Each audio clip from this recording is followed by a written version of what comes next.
of today's program, our singers today will showcase three significantly strong scenes from Wagner's transcendent masterpiece, Parsifal, and I will hold it together with a little bit of dialogue so that you can follow. The translations and texts are in your handouts, so we should all have a fun hand-holding afternoon. Parsifal, as most of you I'm sure know, is an opera in 3 acts by Richard Wagner, loosely based on Parsifal by Wolfgang von Eschenbach, a 13th century epic poem depicting the Arthurian knight Parsifal and his quest for the Holy Grail in the 12th century. Wagner first conceived the work Parsifal, which he then changed through a bit of catharsism to Parsifal in April 1857, but did not finish it until 25 years later, calling it a festival play for the consecration of the stage. In his work, Parsifal, Wagner says, and this is really very interesting and sets Parsifal apart, he says, farewell to one of Wagner's most powerful inspirations, that of romantic sexual love. This whole idea of his reading of Arthur Schopenhauer's philosophy was a turnaround for Wagner. This was in 1854, and this deeply affected Wagner's thoughts and practice of music and art per se.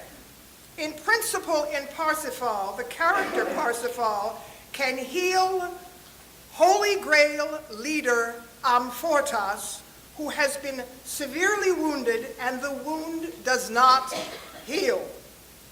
And he can redeem seductress Kundry because Parsifal has compassion, which philosopher Schopenhauer saw as the highest form of human morality. Moreover, Parsifal displays compassion in the face of sexual temptation. In Act 2, we will experience this. Schopenhauer's philosophy, we're not going to get too graphic up here, but Schopenhauer's philosophy of overcoming sexual temptation was an enormous quest, because it also suggested that overcoming temptation was through negation of the will, particularly avoiding sexual temptation. Wagner's earlier operas are driven by rebellious sexual passion, and if we go through the repertoire, we can see it. In his first mature work, Der Fliegende Holländer, Flying Dutchman, 1843, Senta's ballad to the wandering Hollander ghost pulses with obsession. In Tristan und Isolde, 1859, the title characters defy moral code and musical conventions in pursuit of erotic nirvana. Some of the most ravishing music in the Ring cycle comes in Die Valkyrie, the Valkyries, 1870, first performed, when brother and sister Sigmund and Sieglinde fall in love. It is, however, interesting that one can see that Wagner does have some sympathy for characters in these operas who reflect, or reject, I mean to say, dangerous passion.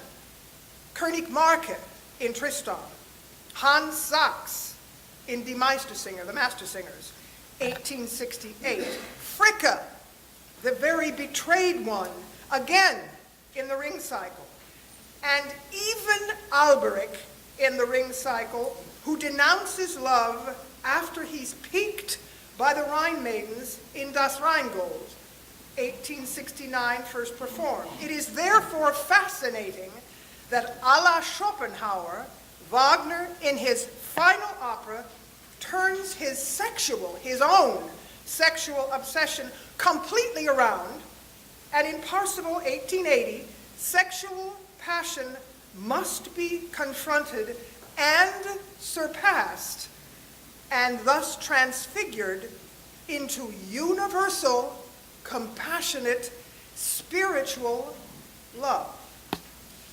The Parsifal plot, drawn from the medieval legend, Christian knights in Spain guard two special relics in their castle, the Holy Grail and the Holy Spear that pierced Jesus on the cross.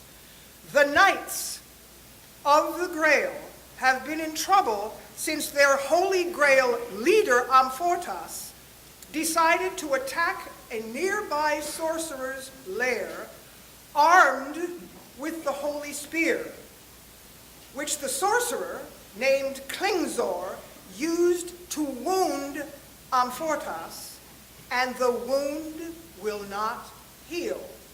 In Act 1, Holy Grail senior knight Gurnemans assembles his squires and solemnly tells them how both the Holy Spear, which pierced the side of the Redeemer, Jesus, on the cross, and the Holy Grail, which caught the flowing blood, had come to Montsalvat to be guarded by the Knights of the Grail, under the rule of the father of Amfortas, a man named Titurel.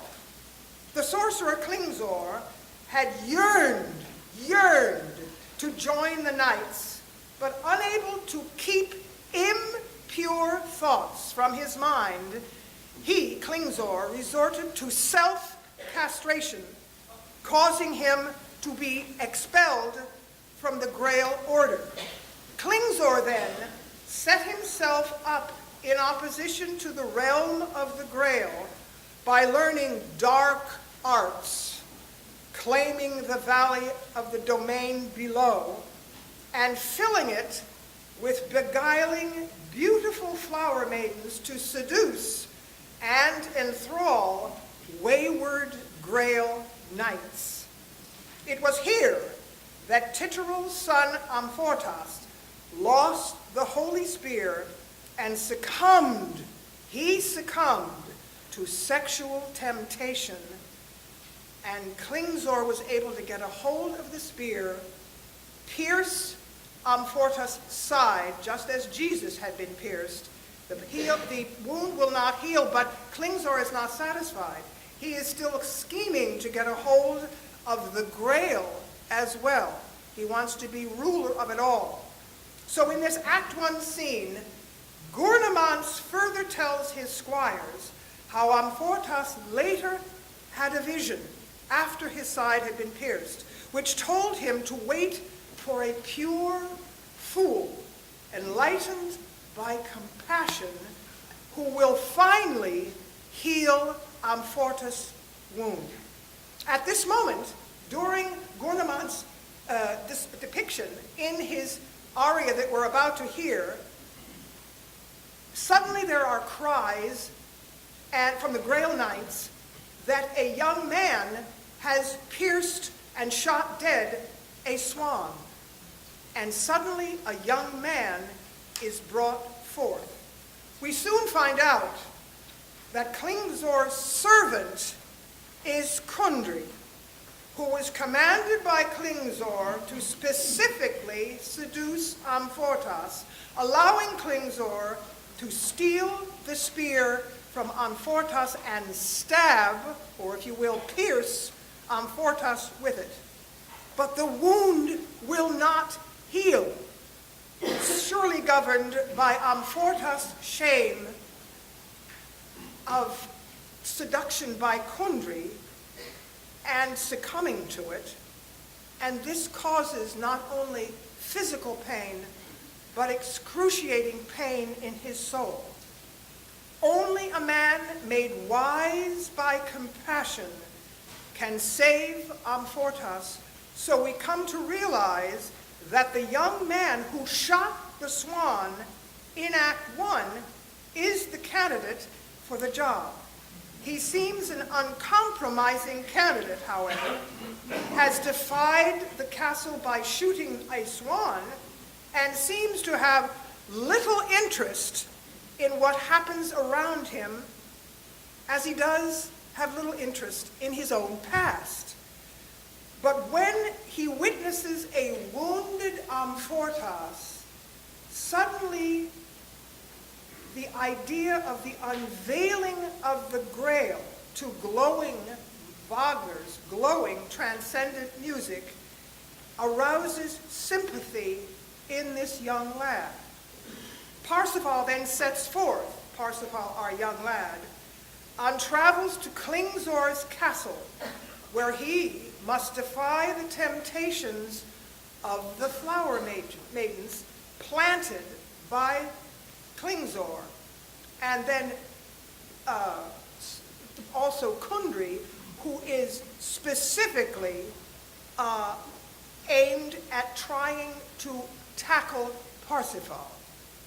Kundry, we learn, is a female version of the Flying Dutchman, cursed to wander the earth for laughing at Jesus on the cross. And she is a specific ploy of Klingsor, specifically for Amfortas, and now for Parsifal. Parsifal in his travels is to win back the Holy Spear and heal the Grail Order. So we learn here that Parsifal is the Wagner opera that is entrancing, hopeful, and forgiving. Just as Parsifal must reject Kundry's advances in Act 2, Wagner then places the emphasis for the first time in an opera of his on uncertainty and indetermination. It represents the opera. It represents a rejection of immutability. In other words, God is unchanging. And it is really as though Wagner were scoring the soundtrack to heaven.